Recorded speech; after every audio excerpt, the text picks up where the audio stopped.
Welcome to Season 2 of the Shop Stool Podcast, a podcast for woodworkers and the maker community in general. With Joey Chalk from King Post Timberworks, Bryan Cush from Sawdust Bureau, and Robin Lewis from RobinLewisMakes.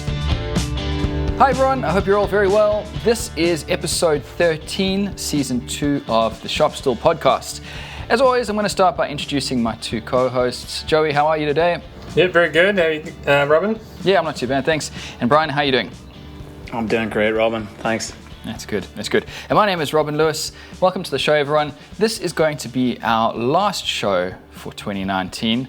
And I think in that vein, we are going to be talking about the year the year that's passed and possibly the year that's coming up, any big future goals. So I think it's just a nice way to end off the year, and we can talk about any of our major highlights and any big exciting experiences that happened over the year, and maybe get into what's coming up for 2020. So Bryan, I guess we'll start with you. Have you had any major achievements or major goals accomplished this year?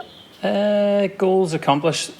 Probably doing a few articles for Wood Review was pretty nice. Getting to write on topics that I felt passionate about. So like my approach to design, and I've spoken about it in previous shows. And a potential another upcoming article for them, which is pretty exciting. With those articles, do you because Adam was talking about it last week in the show. Do Wood Review approach you guys to do the articles, or do you guys sort of know anyone there? No, I know I have a bit of a relationship with Linda Nathan, the editor, but yeah, she just approached me to do a review of the Shaper Origin. Oh, yeah. And then it just kind of sprung from there, and she saw that I could string a couple of words together, and she just gave me a bit of freedom to write on what I wanted to write about. So that's been really nice. It's something I haven't done for a while, probably since doing assignments at uni.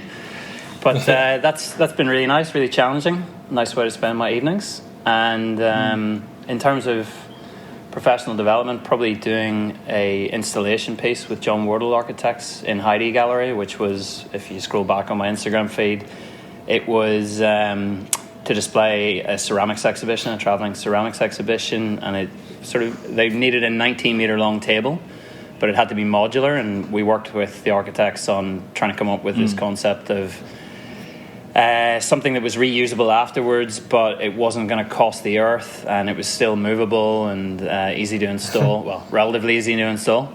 So we ended up taking, I think it was nearly 40 second-hand op-shop tables of all different sizes, heights, profiles, and trying to get them to sort of interlock and bisect, and it was pretty crazy. And I was kind of lucky at the time. I had a very, very large storage space next to my workshop that I could work on them in, because otherwise, I would not have been able to take on that job. But that was a real challenge, and it went together really well. And out of that, I've got a few upcoming jobs with John Wardle, which is great. They're pretty good architects to work with. I'm kind of always a little bit nervous about working with architects, because some of them really understand wood movement and things like that, but others pretend to understand it. And I've found that these guys are the perfect balance between taking their knowledge and listening to you, and that's just perfect. So I'm doing a design and build project with them down in Tasmania in January. Cool. They send a group of their staff down in 2 different sessions to Bruny Island, which is where John, the director, has a house, and just build small little installations either on his farm or in the community. So they've done like stiles over fences and small. I think they're doing a kiln this year. Okay. So yeah, just for really anything in particular, or just having a bit of fun. It's a bit of fun. It's seen as a sort of a perk for the staff to get down. Like it's a pretty amazing part of Tassie. Great food, and John's holiday house down there on Bruny Island is, I think, it won a World Architecture Award. So the staff sort of get down and spend some time in it. So that's pretty exciting. So I'm going down there in January and potentially again in February. And then on a personal level, I'm having a baby in the new year in March. So that's going to change things pretty dramatically, I would say, in terms of my work schedule, my work-life schedule. But very exciting. Yeah, we've sort of talked about that on the show offline. But yeah, I guess to make it official, congratulations. That's a huge thing. And Thank you. I'm sure everyone's going to be dropping comments now, asking how it's going and looking for updates. Yeah, it's going to be fun. So I've got to doing house renovations at the minute, trying to find space that is not in my house, just cutting into roof space to make room for things. And what type of crib is on renovations the are way. Just trying to uncover storage space. Lazy builders just enclosing eaves that could be used. It's a pretty small little townhouse we live in, so every inch counts. Yeah. So that's been this week, and next week we'll be building a crib. So I've got the design for that all done, and so that's Fun times. On for my Christmas and New Year. It seems like a bit of a rite of passage for maker woodworkers to be making cribs. I think so, yeah. I mean, it's a nice thing to do, I think, and I still have. There was a contact through the Victorian Woodworkers Association that got in touch with me last year. He works for a timber recycling company, so they basically try to repair pallets and things like that. And they had Porta, the dowel company that supply Bunnings, were basically scrapping, I think it was a couple of $1 million worth of dowel. Stuff that was undersized or slightly oversized or had too much feature in it or had a split in it. So myself and about 10 other makers went down and just filled up on it. So I have dowels coming out of my rafters in my in my workshop. So any project that can get rid of a bit of dowel is good. So a crib is perfect for it. Absolutely. Is that pine or Tassie oak? No, it's all Tassie oak. So if you ever need any, just swing by. I've got about 15 different diameters, and it's good stuff. But it's got feature in it, which is kind of what I like. But absolutely, I suppose it has to meet a certain quality control standard for Bunnings to accept it. That's crazy. Because that's one of the most labor-intensive parts about building a crib is the slats or the spindles, depending which way you go. So if that's already taken care of, bingo. Yeah. Going back to what you said before, you mentioned the Shape of Origin. Did they end up sending you one, or no? No. Everybody asked me that. Have they paid me to do reviews and things? I ordered it pre-sale, so they didn't do a Kickstarter campaign, but they did a kind of a self-funded Kickstarter, and I think I probably paid about $1,200 US for it at the time. Right. Didn't know what the product was going to turn out like. Didn't know if it was even going to happen, to be honest. Yeah. And I think I had to wait about 18 months from paying for it to actually receiving it, and I had to do it through a friend in the US because they would only ship to US addresses, and then run it through a transformer here.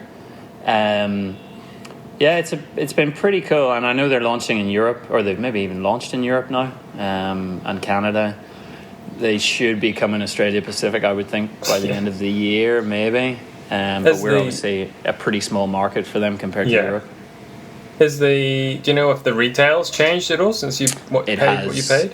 It has changed, yeah. I think by the time it lands in Australia, it'll probably be double that, I would think. Yeah. The company was acquired by Festal's parent company. Oh, that's right. The second you put in FESTO, it tends to jump the price a little bit. Yeah, that green paint's expensive. Yeah, they acquired Sawstop and they acquired Shaper. It's nice though that I think the majority of the Shaper staff have all stayed, and the product developer is still there, and all the engineers are still there. I think that's the same for Sawstop as well. They've essentially just kept the business and they just own it. Yeah, I think it's just production. They're really helping with production and parts sourcing and things like that. But it's a very cool bit of kit. Next time you're in Melbourne, you'll have to come down for a play. Like, it is one of the most beautifully engineered. Like, I've seen them take it apart on some YouTube video, some channel where they just dismantle like blenders and things, and they take this apart with a couple of the Shaper engineers, and I'm not going to use the word over-engineered, but let's just say it didn't look as though they'd cut too many corners in it. That's cool. But it's a cool little product. Yeah, awesome. Joey, how about you? Any major milestones that you ticked off this year? This year started out pretty, like in terms of my business, it just was very slow, and it got to a point, I remember talking about on one of the earlier shows, it just had no work come in, and for pretty much a month I think nothing came in, and just barely kind of scraped by, and for it to go from no work and me being somewhat in debt from that month out, and then to where we are now, where I've got so much work, and I've been making pretty decent money on the jobs I've had in the last 2-3 months. It's such a crazy turnaround, and I mentioned very briefly this job which I'm starting now is probably probably going to be the highlight of my year, and that I mentioned it very briefly in a couple of shows ago that I was looking at building this dining table, and I wanted to get this job. I can say at least that it is for an ambassador to New Zealand. It's their going to be their brand new formal dining table for the ambassador's house, if you will.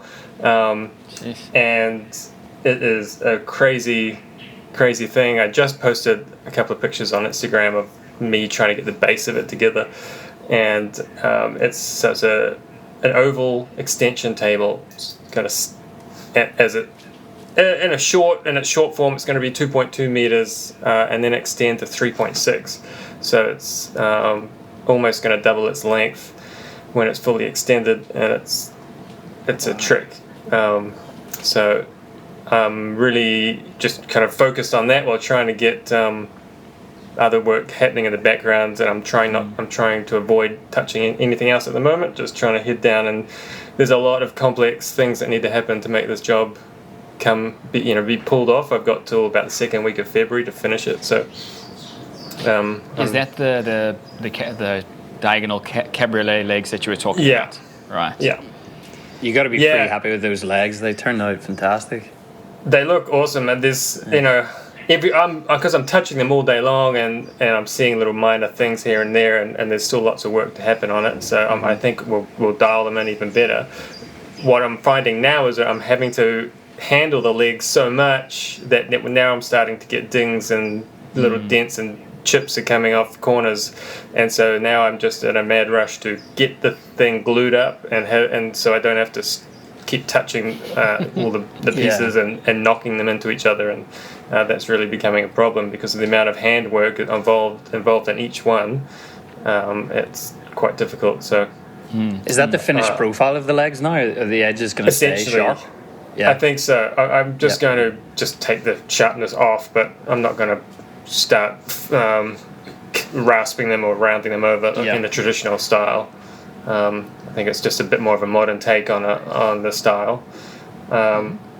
So that job in particular, I mean, there's just so many. I was going to incorporate glue lam and steam bending, and I've got the cabriolet legs and crazy extension slides, which I haven't made in this version, in this style before. And so pretty much every part of this job is, I'm just constantly pushing my boundaries, and every hour I'm at work, I'm just feeling uncomfortable the whole time because I'm not entirely sure that I'm doing it correctly. Do you like that? Do you like that feeling? I like it. I like it because I know that I'm pushing myself and I'm learning. I don't like it when I feel that way about every aspect of the job when I think about it. Absolutely, I agree. It's too much. Like after a while, it just becomes overwhelming. Yeah. Yeah, I don't mind it when there's one aspect of a job and I'm like, right, that's really going to challenge me, but the rest of it I can do in my sleep. But this one is like, if I'm not 100% with it, what I'm doing, I could really stuff up big time in a couple of seconds, and I'm trying not to do that. 4 weeks of work in the garbage. With one. There's already been, I mean, the funniest thing was the very first cut I made into a piece of wood. My assistant, Nick, yelled out and said, "Oh, do you want to be cutting that there?" And I looked and I was like, "Oh, crap, nope, I don't want to cut that there." And so it's Talk like about the very first thing. Yeah, and I was like, "Oh, all right, I better start thinking about what I'm doing." Cutting the notches for those angled braces must have been terrifying. And I thought through how to do it.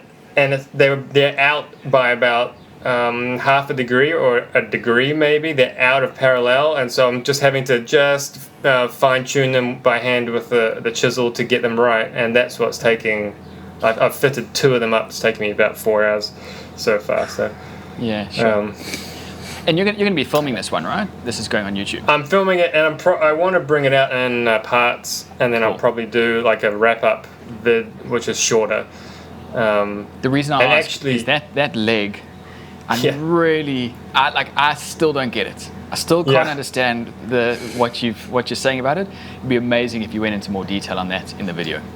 Yeah, I will try, because what I wanted to do is get the base finished and have that as the part one, but it's looking like the amount of time it's taking, because I want to get it out before Christmas, part one, and I'm thinking now I might just stop where I am, a bit more like Alex Steele style, and just say, right, that's the end of this video, and you're going to have to see where we go from the next one, as opposed to stopping at a logical point. I would just say, well, this is where we're at, and carry on from there. And it would just be more parts, I guess. Sort of going back to what you were saying about business turning around for you so dramatically this year, do you think is it due to the economy? Is it due to the type of work that you were taking on? Is it blind luck? Is it targeted marketing? Can you put it down to anything? I can't put it down to any one thing. I can put it down. The only thing I know that I've changed, I put my prices up.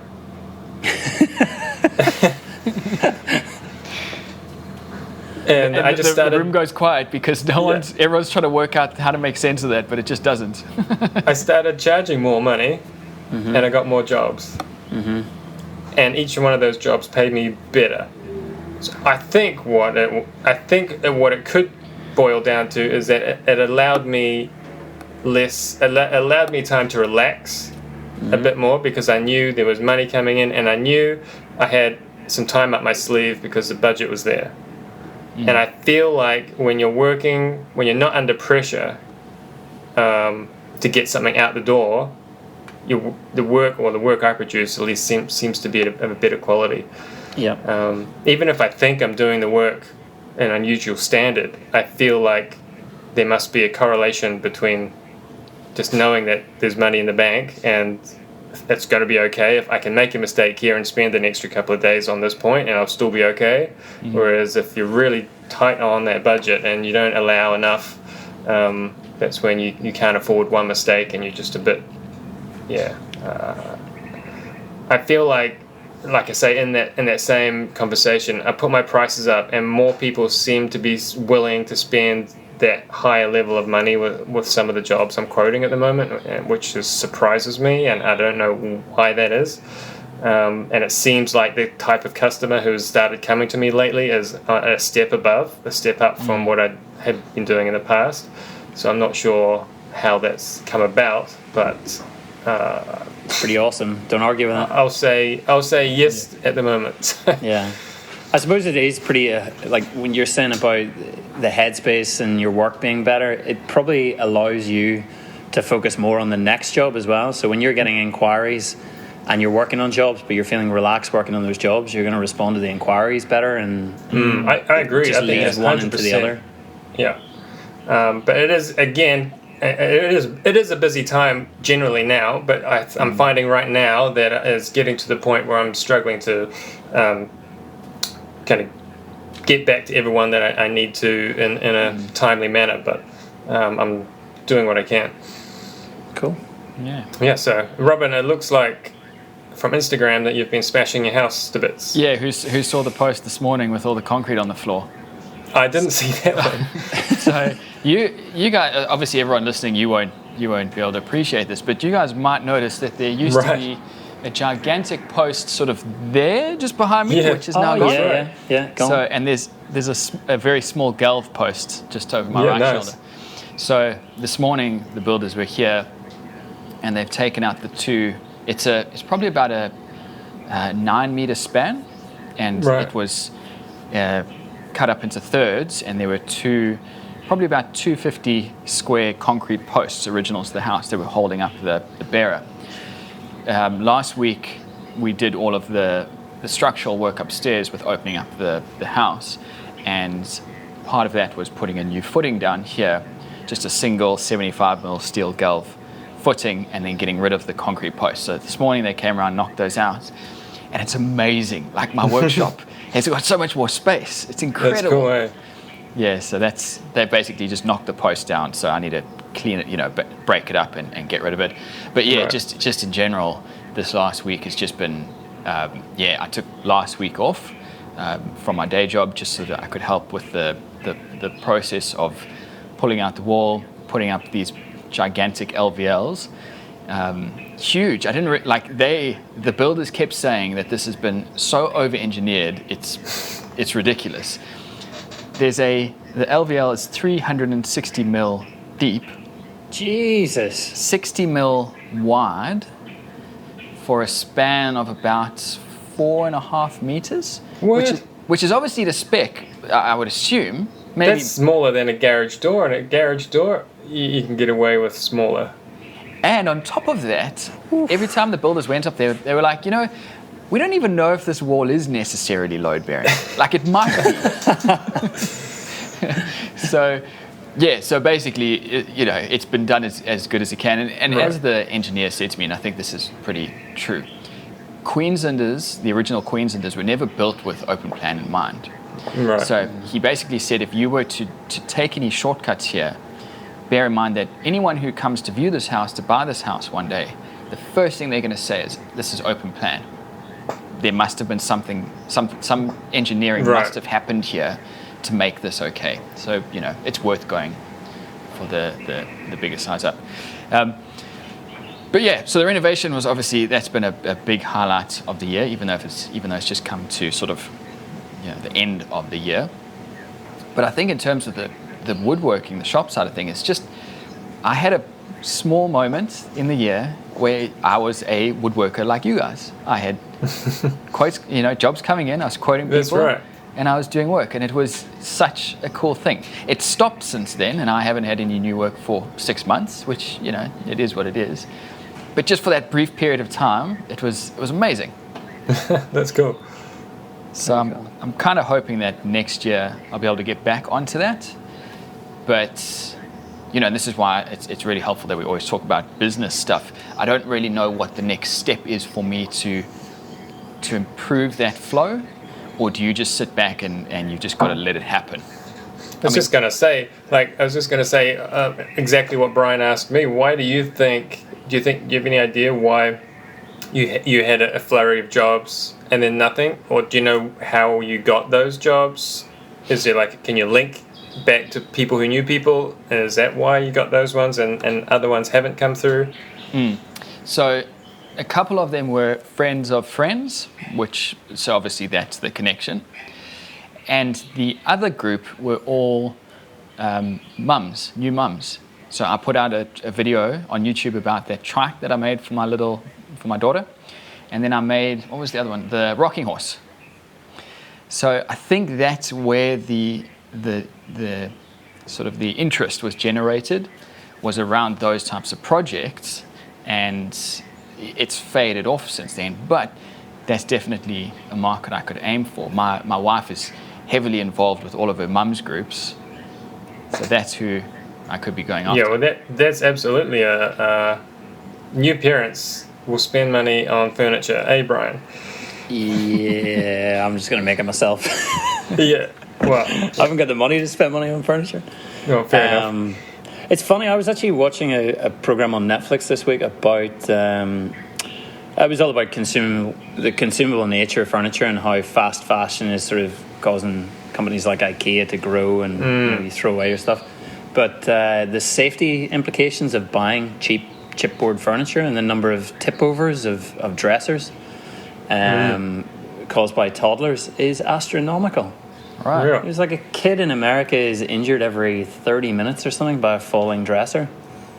Wow. And Right. Sure. there's an IKEA one that is particularly bad. So in terms of targeting mothers groups, if you're building solid, high quality furniture that's not going to tip over as easily, and you can design it so it's wider at the base and the drawers don't extend so far, I think, you are potentially doing a really, really good thing as well. And that's an interesting marketing pitch, is that this is designed to not fall over. We've put lead weights in the bottom, so it will not fall over. Yeah, well, design hard when a simple clasp onto the wall, so Yeah. it won't. Yeah, 'cause it can't fall over. IKEA had a massive class action about it, and they sort of said, well, here's the bracket, we're going to send it to everybody, and they sent it to everybody, but I mean, not everybody knows how to find a stud, and not everybody owns a drill, and then IKEA ended up visiting homes, sending round tradesmen to fix. I mean, this is in America, it's probably about $100 dresser, and they're sending tradesmen around. And then every time they shift the room around, are they going to come and do it for them then? Yeah.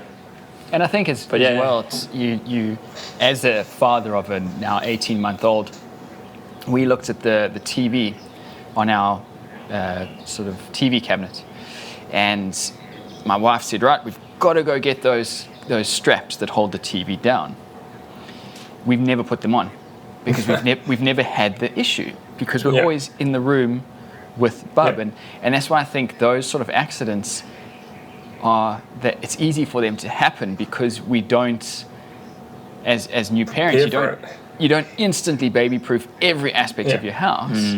So you open up for that. And I'm not saying you should baby-proof everything because there's learning involved in it as well. But that's where even savvy parents can fall down. Yeah, I think the only thing we did in our house was put stoppers on the drawers so they couldn't be pulled out more than enough to get your fingers in to unhook the drawer. So the only thing they can really do then is slam their fingers into that gap, which is better than... deters the drawers very quickly, we found. Yeah, it's not a bad solution. I've got this all to look forward to. Yeah. Oh, it's a lot of fun. In terms of like something that I would say about your work, Robin, is like the Bentwood challenge chair that you did.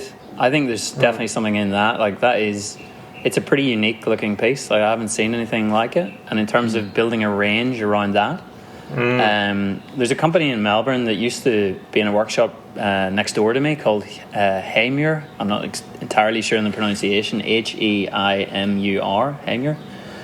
And they used to do fairly standard beds, bedside tables, and then they developed a stool that was a bent lamb, fairly simple stool with a rattan top on it. And it got picked up by every magazine, and they sold tons of them. And they then developed a range of furniture around it, brought the elements of the design into their beds, into their credenzas. And I definitely see something in your Bentwood Challenge chair that you could develop a range of things in that. You know, you could have a long bench version of it, you could have a high version, you could have a low back version. You know, 3 pieces that are all using the same molds. So it's not like you've got to reinvent the wheel. It's just about the number of elements that get added to it. I think there's a lot in what you're saying, Brian, and the design is really good, so much so that you did get a special mention on the podcast from the guys running the Bentwood Challenge. I thought that was really awesome. I thought he was not one of the 10 finalists, but a special mention of awesomeness, which I thought was awesome. And I think, I really like that idea, Brian, of having one set of molds, and those pieces can be used in various forms, and you can have a mold and put a piece in it, and you can cut that piece into different shapes once it's out of the mold. So you can have that same bend and then use different parts of that bend in different ways. And my only suggestion would be for Robin, get someone to CNC some of those some molds out, so you've got like 5 or 6 multiples that you can do, and just so they're all exactly the same. You don't have to waste your time making bloody templates, and just know that they're right and that you've just got them, and then start putting shapes together and see what you can make. I think that's a cool idea. You know, just thinking about it now, you could almost turn that chair upside down, shorten the back, and turn it into like a coffee table with lots of ribs upside down, and put a glass top on it. And as a long bench, I could really see that on like the front porch of a Queenslander. Like it's quite a contemporary piece, but it wouldn't look actually a good idea. Yeah. It wouldn't look out of keeping with a Queenslander. And old Scott Turner from For Me Industrious, he lives just around the corner, and he's got a CNC, so he'll be able to help me out. And the beauty of it, and I was talking to one of the builders when they were here. I was showing off the chair, And he said to me, wow, that looks like so much work. And I said to him, well, you know, it actually wasn't a lot of work. It was just a lot of time. Once you have the parts, it's not bad. There's some simple mortise and tenon joinery going on. That's really it. It's the time to bend everything. That's where, you know, that's why the piece takes so long to make. The good thing with you is that you have time, probably, maybe not with kid, but in the evenings or in lunch break, you've got enough time to throw some bits in the mold and then go back to work. And then after a week or 2 weeks, you'll have a whole bunch of these parts ready to go, dried, and you can just spend a weekend machining them and putting them together. Yeah, that's an interesting idea. So basically, you Lego the pieces. You just bend a heap of pieces. Just have a whole bunch of them sitting Even there, just keep and then make them in whatever stock. you want. Yeah. Interesting. I reckon you could actually. That's a good idea. Like what you said, Brian, about an outdoor, like on a porch type setting. If you made like a single, a double, or a triple seat, and then a little coffee table, and sell them as a set, that's a good idea. Well, the second half of the show is going to be what are we doing in 2020, and I think we've just brainstormed the beginning of my year. There you go. Yeah, no, that's cool. I think though one of the tricky things though is going from this idea of I'm going to make these pieces to I'm going to be able to be profitable off these pieces. So like as you say, Brian, cool idea, make the pieces, and then as Adam said, then they just live upstairs in one of the rooms and they never get out. Like that link. That's the bit that I'm not nervous of, but that's the bit that I don't know how to bring together. But your beauty is you've got a home workshop, so your overheads are way lower. So it's a perfect situation to really just test the product. And time as well, because you've got like you can spend as much time as you like to build the first set, and then get some good pictures and stuff. Where to sell it's a different kind of conversation, but what you want to do is find someone who's really interested, like a boutique furniture shop or something, who would be willing to stock it, and then you get paid once it's sold. Okay, so there's a lot of scenarios like that for kind of first time suppliers or makers that they'll say, well, we'll give you your profit once we sell it, and then they say, oh, I actually sold it in a week, let's have 2 more sets. And then it creates a supply-demand thing where you say, well, you may or may not tell them that you can only produce so many a month or a week. And then you say, well, because of that and the amount of time and special skills I have, it's going to cost you this much now. Because if you want repeat orders, that's an interesting you idea. could go down that road.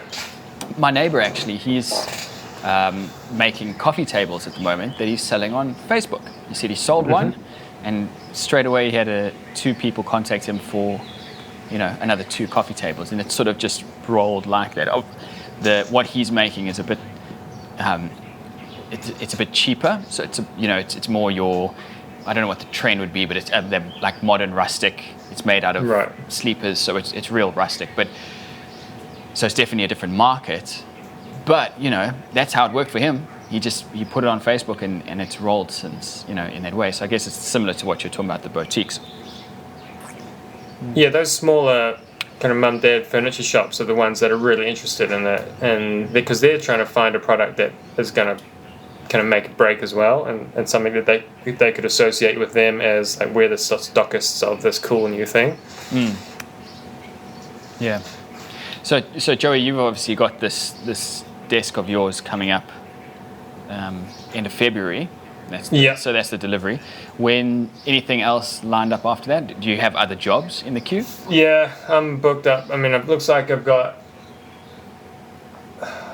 another kitchen, which will be an interesting one. I'm probably already booked up till March if I really sat down and put all the jobs in a line. I was looking at my year planner, and we've done, I think on average, this is going to sound a lot, but I'll explain it, 6 jobs a month. That does sound a lot. Yeah. Now, bear in mind, I've got an employee who's doing a lot of work, And at the moment, I've got an apprentice just started with me just for the school holidays. And he's got another year of school, but he's looking really good, and he's probably going to end up coming and working here. I don't think I could do much more work than that. That's a lot of work. What I would like to do is see the average sale price go up, and then if I could start whittling down the amount of jobs by 6 or more, it just give me a bit more breathing room between the jobs. But we'll see how that's going. I think that's probably my goal, is to just increase my price a bit and reduce the amount of work that's actually coming through. I think that would be the way to go. I think that's probably not what most business people would say to recommend, but for me, I think that's what will feel more comfortable moving forward. That's what we were talking about last week with Adam, how every woodworker's dream is to make 4 pieces a year and live in a mansion. Yeah, I think that's completely unrealistic for me. I do think I've done I can't see right now, but I've done quite a few kitchens this year. Probably, for me, quite a few, is about 6. And there's really good money in kitchens, generally. And I think if I could do that many kitchens a year, that's a good amount of work to keep people busy as well. And so if there are times where there's not much, a kitchen takes a lot of work. And we have a pretty good system now on how to put a kitchen together, and so I can kind of put one guy on a kitchen, and I know he's busy for 2 to 3 weeks. And if we could have that kind of background work happening all the time, as well as more bespoke things coming in, I think that would be a good balance. With those kitchens, in terms of quoting, are you pretty much, your quoting process now is bang on? Like you know how long it's going to take, you know how much it's going to cost, etc., etc. Pretty much. I know exactly how much the materials are going to cost, and if I really want to, I can really screw down on the drawings and work out exactly how many sheets apply and do my cut lists and stuff ahead of time. But I've found there's no point, because you might as well just buy another sheet of plywood. If I'm really trying to work out this, can I get it down to 5 sheets? Stuff it. I'll just allow for 6, because what's another $100 on the cost of a $10,000 kitchen? Or more. So I found that just being over generous with my quoting seems to be the way to go. yeah. Especially, as you say, the cost is so little and the risk is so high. I think maybe, I think in the same conversation I should be, I'm over generous, so personally my quotes are getting more expensive, but I think I'm still undercutting a lot of the big kitchen companies. But what I am is really specific to the clients about what the products are they're getting, what it's going to look like. I am almost always find samples in the workshop, take pictures of them, email them those pictures along with the quote. They'll get my 3D drawings, and I'll get links to all the hardware products which I've allowed to put into the kitchen. So right from my initial quote email, they can pretty much see everything, that all the different products, actual photographs of it. And I feel like that's not done so much with some of the bigger kitchen companies. They just say it's going to be melamine and it's going to be Meltica finish and it's going to cost this much. It's going to be standard melamine and a standard this, and you've just got to accept that what it is and know what that is. Yeah, and so I make a point of saying that the carcasses are going to be plywood with a white high pressure laminate, unless you want something else. And I'll say, I only do plywood finish, outsides generally, so I'll say it's going to be a birch plywood of some kind with some kind of laminate on it perhaps, or a stain if they want to go down that road. But I think just really giving the client as much information and then explaining kind of why that, or maybe that explains why the price is what the price is. Yeah, and I think there's also a lot to be said about just being a good dude when you're dealing with clients. As someone who's doing gone through the building process, I went through close on 10 builders in terms of quoting, until I found a guy that I liked, they could probably all do the job, all within the same quality. You know, the builder called me at the end of the job and said, "Are you happy with it?" And I kind of went, "Well, yeah, because you've worked to a plan. Of course, it's going to be fine." You know, but dealing with him has been fun. Dealing with his team has been. We've had a good laugh. So they'll do the rest of the renovations for this house. Great, that's awesome. Yeah, and when it's interesting. I don't know if you planned it, but you've essentially given the contractor a small job to see how they go, and then you can base their performance, base what they've done, and decide if you want to spend the big bucks with them. Exactly. Because I get that from clients. So I get like a small job, like a little bedside table, and then seeing as we're really happy with that, now can you do the rest of the house, all the rooms or something? So it's interesting that, did you think about that, or is it something that just has happened? Well, I have thought about that in the past. So with this job just had to be done, but I have thought about that in the past. And my wife and I sometimes butt heads on this because she's a very fiery person. So when a trade will come over and do something wrong, for example, my toilet was, when they installed the toilet in my new bathroom area, they siliconed it to the tiles. Because the tiling was a little bit off, they had to wedge the toilet up so that it was level. And they used a blue wedge right in the front. So when you stare into the toilet, just below your big white porcelain toilet is a blob of blue. Yeah. And so I called the plumber up, and it was one of his team that did it. And I said to him, mate, this isn't great. I can see this. Is there something we can do? And my wife, she said to me, you should be fighting more with this. Like, you should be looking for some sort of compensation or that kind of thing. Not in a horrible way, but you need to stand up for yourself. But from my perspective, if that had turned sour, I just wouldn't go with him again. That's it. There's no point in fighting with the guy who's going to fix your problem. You still want him on your team all the way to the end, but then at that point you can say, well, I'll take my money elsewhere. The wallet talks at the end of the day. Yeah, that's a good point. Yeah. Bryan, what's next year got in store? I've got a couple of jobs lined up. A set of cabinets for a mid-century modern home that is being renovated. Very early stages, just talking to the client at the minute. Dining table. Sorry, a mid-century modern home. Yeah. Like the design of the home, or they just furnishing it? Mid-century modern. It's 1950s. It's not a Robin Boyd house, but it's in that sort of style. Right. So it'll be, again, like you're talking about diversifying and sort of working out, like you're going into kitchens and things, and you've worked out that's a pretty good niche for you. I think next year I'm going to work on doing a bit more fit-out work, a bit more cabinetry. Accepting that I have to use plywood for more jobs, and going down that route, because up till now everything I've done has been solid timber, apart from one piece, which is plywood. And it just limits what you can do, it limits what you can do, which is cool. Yep. But it's only cool if the workload's in there. Totally. Yeah. So it's just about the compromise of that, I think. Yeah. Is that something you are excited about? Because it sounds like you don't.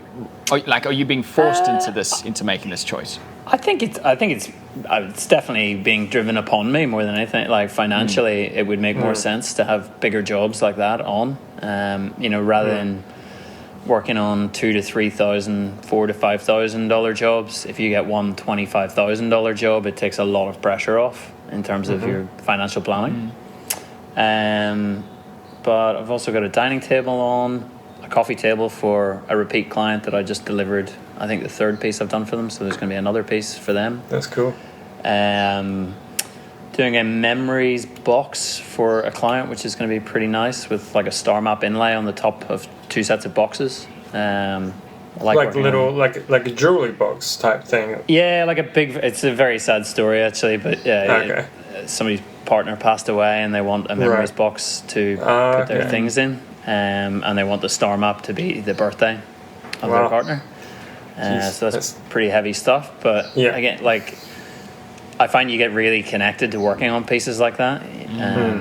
rather than giving it a 10 out of 10 effort, you give it a 12 out of 10 and really put everything into it. And I really enjoy working on small pieces as well.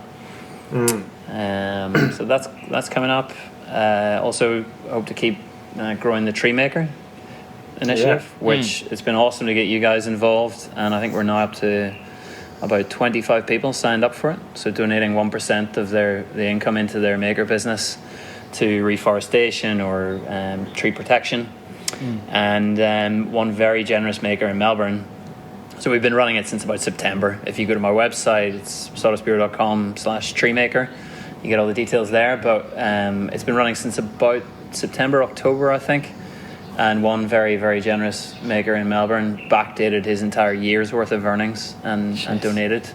So shout out to Stephen at EcoWood. And yeah, it's been really awesome. The positive messages of people saying that, we've thought about it, but we haven't, we didn't know how to take the jump, and it's good to see everybody doing it as a group together. EcoWood, I think I started following them on Instagram shortly after that episode where we talked about it. They're on Instagram, right? Yeah, he's on Instagram. Yeah, based in Melbourne. Yeah.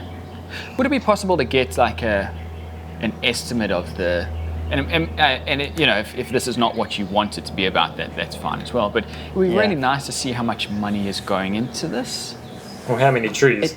That's a tricky thing because people obviously don't like laying their finances bare, like for everyone to see. But it would be interesting. I mean, I know a couple of makers will they'll put it on a story on their Instagram and post how many trees they've planted. But yeah, I mean, I would say it would be well into the thousands now. I'd say probably up around a couple of thousand. Yeah, easily. That's a lot of trees. That's good. Yeah, especially if you got someone doing it. Yeah, we're losing so many in New South Wales and Queensland at the minute that we've got to do something. Yeah, it's crazy. Those fires are massive, huh? Yeah. So I think a couple of weeks ago, I talked to you guys. I wanted to include a segment from an email from Leroy Redding. He's been listening to the show for ages. He's actually, I assume from his email, he's a not a full-time firefighter, but it's a volunteer firefighter. He's actually out there working on the fires at the moment. So, quick shout out to Leroy for it's hard. It looks hardcore. I was talking to one of my colleagues in Sydney yesterday, and she was saying it's insane. The smog that's come through the city. She's never seen anything like it. Yeah, we've been pretty lucky down in Melbourne so far, but touch wood. Is there a risk around Melbourne? When I think of Melbourne, it's so green. It just depends on the rainfall. Like sometimes more rainfall in the spring causes all the undergrowth to grow, and then you have a really hot, dry summer, and it's windy as here, and the bush fires can just take off. But usually it's a bit later. Usually it's February, March, and obviously Black Saturday happened, and that was a pretty crazy time. I actually ended up making a set of trophies out of fence posts that were charred in the Black Saturday fires. Oh wow! Yeah, that was a pretty interesting job, and also worked for a client who lost. They had an old style country house that got burnt in the fires and rebuilt. The building protection obviously went through the roof, and the code changed to what you could build. So you had to essentially rebuild modern, and all their furniture previously was all, old French style furniture. Wow. And they decided, right, we're going to live in a modern home, we're going to have modern furniture. So they commissioned me to do a few pieces, and that was really nice. Sort of seen as part of the healing process of them, and looking to take positives out of a massive negative. So, we definitely get them on the fringes of Melbourne. Wow, okay. And then you've also got, obviously, March, some big changes there. Are you going to be taking some time off when the little one comes along? I think I'm going to take the very generous 2 weeks of minimum wage government leave, which is going to be fantastic. But I'll probably take a bit of time off, I think. Even if I can sort of get my workshop time down to 3 days a week, and maybe an afternoon here and there as well for a while, until my wife's back on her feet and coping. But it's exciting. It's interesting that, like I think I said the other week, it changed my schedule a lot, and that now I try and finish as early as I can in the afternoons, just so I can get home and have some time before bedtime and everything starts happening, which is always early with the kids. So it completely changes your schedule, I think, a little bit. Well, with that in mind, I'm hoping that by next year our circumstance will have calmed down a little bit more, because our 18-month-old she's fiery. Crazy. So there's time is still something that I'm short on at the moment, but I'm hoping next year to get a bit more of that back. And I think are you able to work in the workshop while she's asleep upstairs? Yes, when she's asleep. The process of going down, I've got to keep quiet. But I mean, we're talking about no thicknesses.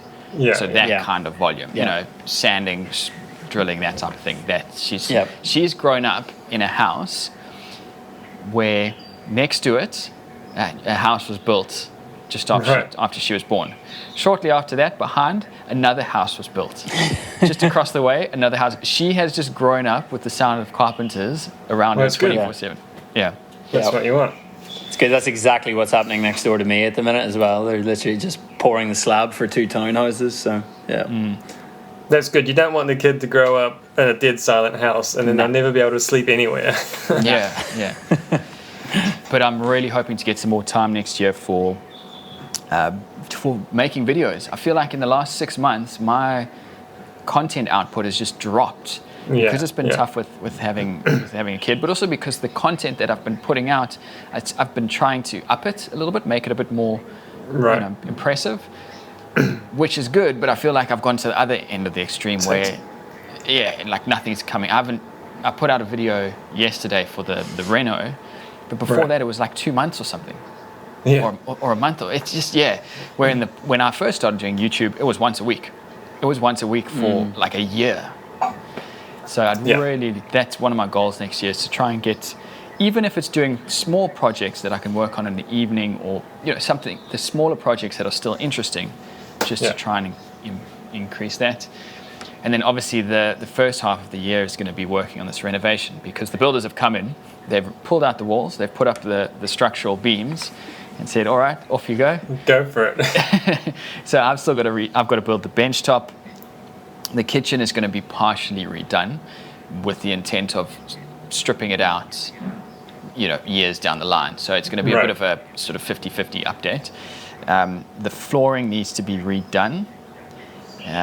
There's just all these, there's just those little jobs to make the place up. Yeah. So that's probably... You'll be busy for a couple months. Yeah, exactly. And while that's going on, there's not much going on down in the workshop, because there's just not enough time for both. So I'm going to try and smash that out as quick as possible. With the flooring, I think we might have talked about it in the last episode or the episode before, about stitching a new flooring between the existing floorboards. Oh yeah. I had this cool idea. What I'm going to do is take the studs from the wall, and I'm going to turn those into. I've got to make up a 400mm wide gap of floorboards. So take the studs, glue some together, and end up with 4 new floorboards running across. I think it might be a nice look. Yeah, well, that's certainly the easiest way to repair a floor, is to just run the patchwork perpendicular to everything else. Oh no, this is running with it. This is. Oh, okay. Yeah. And so are you then going to stitch them in, or are you going to just leave them square cut so you still will see 2 lines, 2 joins? So stitch them in as in cut a. So generally you would like finger joint all the new bits. So you got to cut out some of the old bits and allow the new bits to go through and finger in. So it was pretty seamless. By the time it's all sanded, you don't see that there was ever a patch. Well, or you just have your strip and you put lots of new bits in, and it just is what it is, and you have 2 cut lines. No, well, I'll tongue and groove it, because it's existing tongue and groove. You're talking about it's extending like linearly. Yeah. So with so there's along the length of the floorboards. Yeah. Some of the boards have come out. Oh, I see. And the same line. Okay. Yeah, Not correct. not across them. No. So there is one section that has happened, but Yeah. the flooring underneath it is actually in good nick. It's going to have to be Fine. sanded back Yeah. and that, but the floor is in good nick. So it's because the way they've built it, they built the wall, they laid the floor towards the wall. So in the join, you've got two tongues or two grooves. two tongues, right? Yeah. So that's fine. So I can just route two half grooves Yeah, two rebates. and Sit lay it it on top. there or to something. it. Yeah.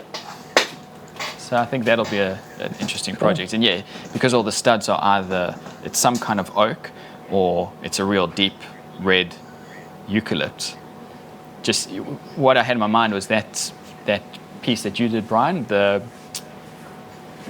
cube table or something. What was that? Your plywood boxy thing with the different coloured timbers. The ply parasite, yeah. the parasite. That's the one that I was thinking. Yeah. You know, just have that because you're going to have all this pine, and then in the middle you're going to have this parasitic element, which is going to be that's kind of cool. different color. Yeah. Yeah. Be That's like interesting. the old Japanese, what is it, Yasegi? The Yasegi? No idea.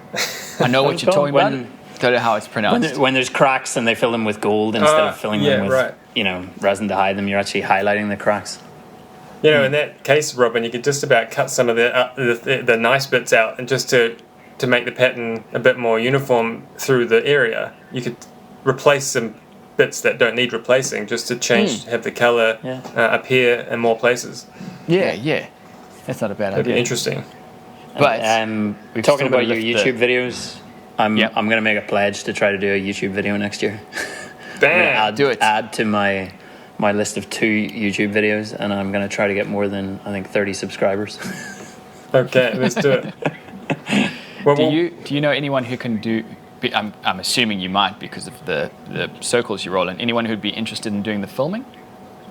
My intern is a videographer as well, so she filmed the video that I did for the dish table, and the previous one that I did on the pinch bench was filmed by my sister, who's also a photographer and videographer. So I've got people there to do it. It's just getting them here at the right times, and it'll end up most of it being filmed on a tripod by me. But they do the detail, cool. fun shots. That's a good idea. Yeah. You should absolutely do that.